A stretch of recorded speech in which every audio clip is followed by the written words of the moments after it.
కనీస వేతనం నెలకు 26,000 రూపాయలు చేయాలని, సుప్రీంకోర్టు డైరెక్షన్ ప్రకారం గ్రాట్యుటీ ఇవ్వాలని వాళ్ళు గత 26 రోజులుగా ప్రజాస్వామ్య పద్ధతిలో, గాంధేయ పద్ధతిలో, అహింసా పద్ధతిలో వాళ్ళు ధర్నాలు కార్యక్రమాలు చేస్తూ ఉంటే వాళ్ళని గురించి ఏమాత్రం పట్టించుకోకపోవడమే కాకుండా ఈ యొక్క అంగన్వాడీ సెంటర్స్, మినీ సెంటర్స్ను తాళాలు బలవంతంగా వచ్చేసి వాలంటీర్ చేత కొన్ని చోట్ల, ఈ యొక్క సచివాలయ సిబ్బంది చేత కొన్ని చోట్ల వైకాపా నాయకులు కార్యకర్తల చేత పాల్గొట్టించడం చాలా దుర్మార్గమైన విషయం.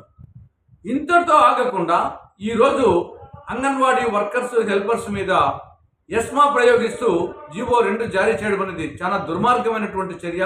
నియంత్రణతో పోకడకు పరాకాష్ట. ఇమ్మీడియట్గా ఈ ఎస్మాను ఉపసంహరించుకోవాలని, అంగన్వాడీ యూనియన్స్తో చర్చలు జరపాలని, వాళ్ళ న్యాయపరమైన డిమాండ్లను పరిష్కరించాలని కాంగ్రెస్ పార్టీ